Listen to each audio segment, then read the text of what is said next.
What is good, Osiris here, stuck in the middle. Thanks for joining me. Don Lemon. Don Lemon, I quote, the headline here is I don't know if America sees black people as fully human. Kind of rings a bell.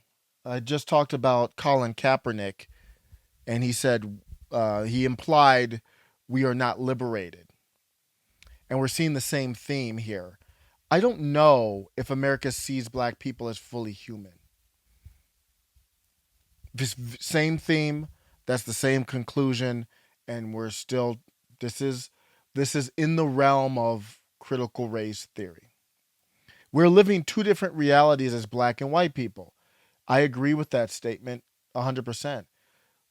And not only that though, all black people don't have the same realities. Yeah, no one has the same reality. There are some black people that by certain definitions you might think are the most privileged in the world. And there are some who are oppressed. There are some who you might say are oppressed. Same with other ethnicities. So I don't think that's a huge statement there. But here's what happened. CNN anchor Don Lemon shared that he doesn't know if America views black people as fully human and deserving of the American dream in an interview with the Washington Post. The liberal host made the claim. I don't know why they had to put liberal in there. This is from Fox News. Made the claim in a Washington Post magazine's Sunday feature, which primarily discussed his career, his new book, and his life as a gay black news anchor. So, normal people might look at this and say, what does it really mean for him to say, I don't know if America views black people as fully human? Let's just look at that statement here. He doesn't know if America views black people as fully human. And you might be just a normal person with nothing but love in your heart for your fellow citizen. Thank you for joining. That's the type of vibe I want to have. Doesn't mean we don't challenge each other or get angry or whatever else, but you might be looking at that and saying, "What does that mean?" I don't know what that means. He's going to have to explain that to me. What does it mean to say, "I don't know if America views black people as fully human"? What is that like we take a poll of every adult in America and it's I don't know if America views black people as fully human. You think it's a 51% don't and 50 do? I don't understand. And I don't blame you if you don't understand. But part of critical race theory that I have covered before, part of it is this tenet of, and I labeled it as pillar number 3. There's no in particular order, and I made these pillars up. You'll see people put pillars together, but these are the ones that I put together myself. The voice of color is not to be questioned. And the voice of color is not skin tone, it's really the voice of the oppressed, and that's intersectionality as long as you have one of those oppressed groups in you, whether it's just being gay or just being black or being black and gay. The voice of color is not to be questioned. So that's what it is. It's just perception. There's no stats, there's no tangible proof of it. It's how he perceives the world. And he can tell a story like in his book. I'm sure he'll have them. He'll have anecdotal stories that will justify the statement. So you can't look at it like, what does that mean? It means whatever he wants it to mean. That's what it means. So there's parts of this where I think are actually beautifully stated by Don Lemon. And I want to read some of this and just take out the parts that really kind of trouble me. I feel like I've had to do that because I don't think Americans seen enough people like me. No problem with that statement personally. Lemon answered, I don't think America intimately knows enough people like me. Cool. I would love America to see black people, especially black gay men, as, and I hate this word, normal and as human beings and as a part of the culture. No problem with all that. And to me, it's not even a, like he said, black gay men. It's like, I don't, It is normal to me, at least. But I have no problem with his statements at all here. Then that we have our vulnerabilities and our struggles, but we also have our successes. We love, we hurt, and we go through trials and tribulations just like anyone else.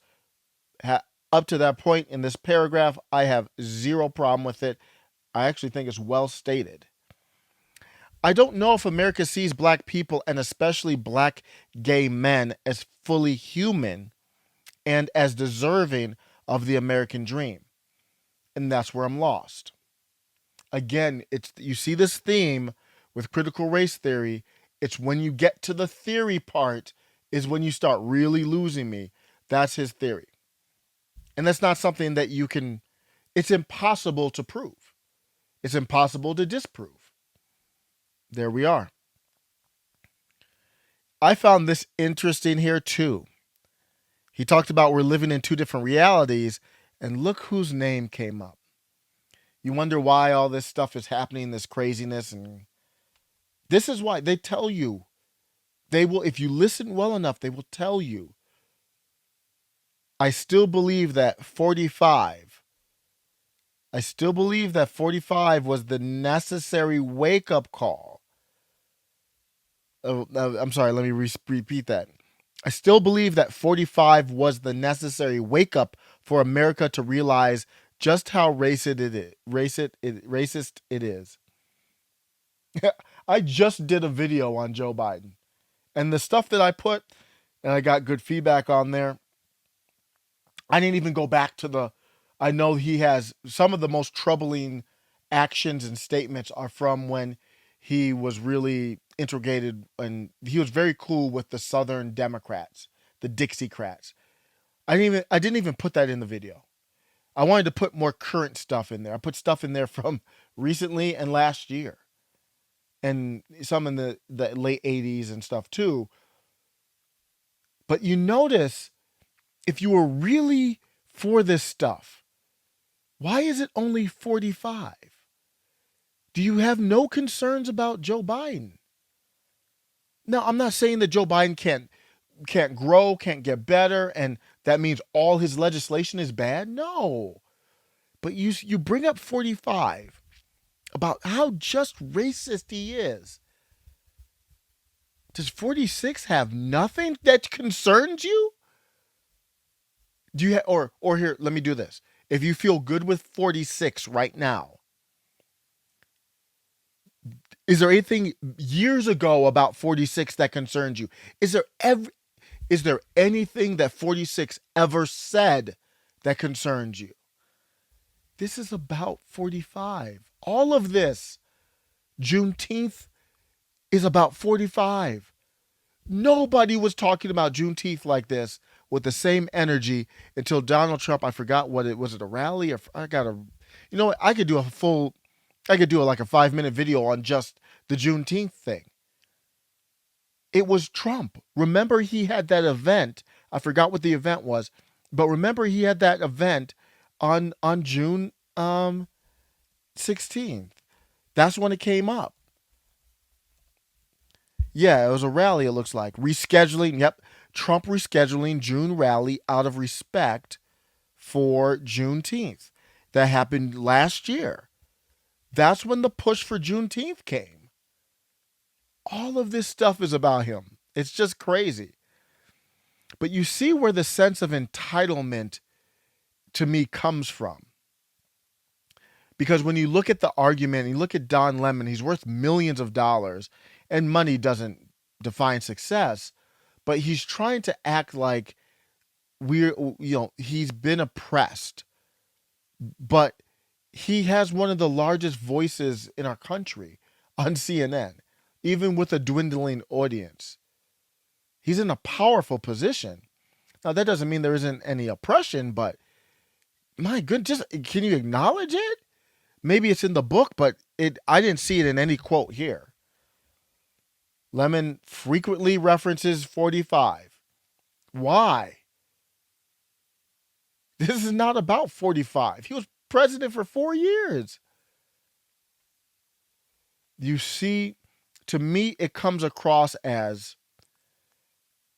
I don't, people I'm talking to right now, because Don Lemon worked hard to get where he is. And I hope that's in his book because he doesn't talk about it. Like he doesn't talk about it. Like there's no entitlement. There's so much entitlement. There's no sense of, oh, I've got to work hard regardless of what systems I have to overcome.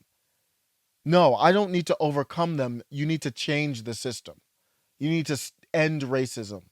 You need to topple the system, and then I can do it. I don't have to raise my kids.